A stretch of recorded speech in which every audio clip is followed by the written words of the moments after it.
Welcome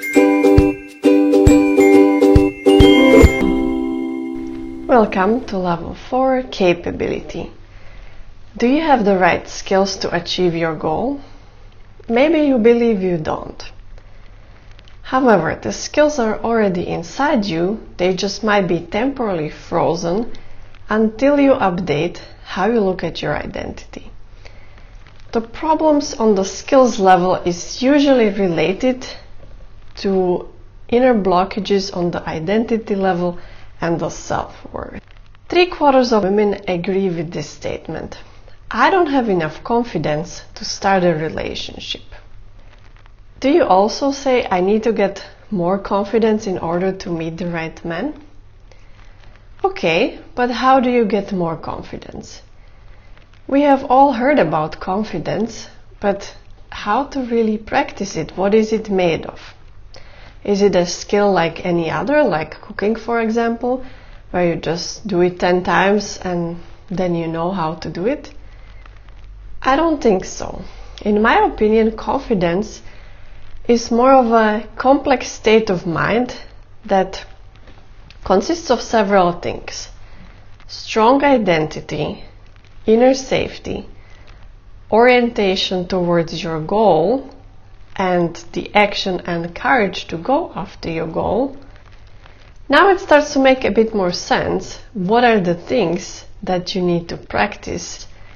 When you have these individual things, then suddenly combining them, you are confident. Notice that things like inner safety, strong identity, and orientation towards a goal already came up as action points in previous levels. So it is not that much work together as it might have looked at the beginning, that there are so many levels, so many action points. They all work together and support each other. Moving on to a second example. 60% of women agree with this. I don't have the trust to fully invest myself into a relationship because of my bad experience. This is related to fear and anger and lack of inner safety. And if you relate to this, you probably feel like you're not sure you could protect yourself better next time. So as we discussed in the previous level, taking care of the stuck negative emotions such as fear and anger will also support removing this issue.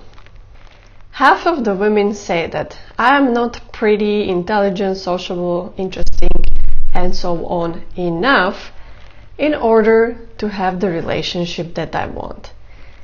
If you relate to this, this is another sign of low confidence and on the negative view on your identity. So by working on the same points mentioned by the confidence, this will also be taken care of. Half of the women say that I don't like to present myself and compete with others on the dating market. If you relate to this, this is also related to a negative view on your identity, but it's also missing the focus on your goal, and the focus is rather on the fear of what might go wrong. If you focus on your goal, then if one man is not suitable, then you just choose a different one, because it's not about impressing every guy that's out there, and it's also not about winning some national competition with all the other women for that one and only suitable guy. No, because we all want different things in a man. So if you focus on what is it that you want, then as long as the guy is not the right one, you just keep moving forward and you don't take it personally. You just say, okay, he wasn't the right one and I keep going for what I want. So it's a different mindset, and then you feel about it differently. Another statement that about 45% of women agree with. I have been so long out of the dating market that I don't even know where I stand and I'm scared to find out.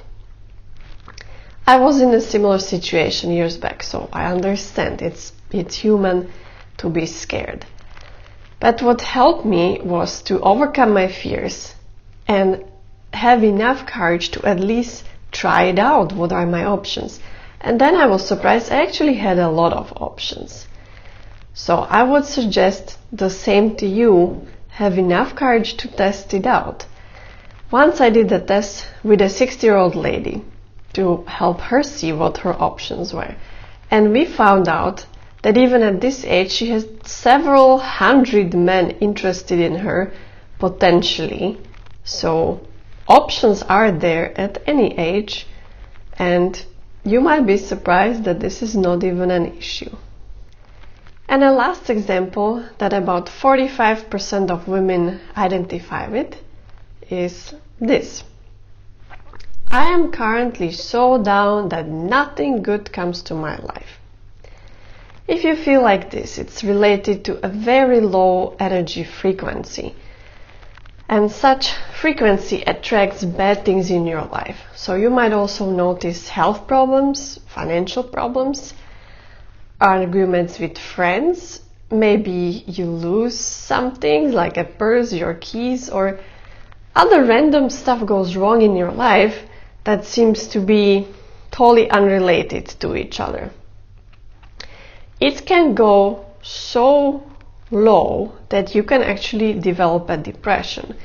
And if you reach these really low stages, then you might need external help to get out of it, because it can just become too much for you to bounce back on your own. Moving on to the action points. Open your workbook and put a check mark next to each one of the points that looks relevant. Don't worry at the moment how exactly are you going to proceed about them.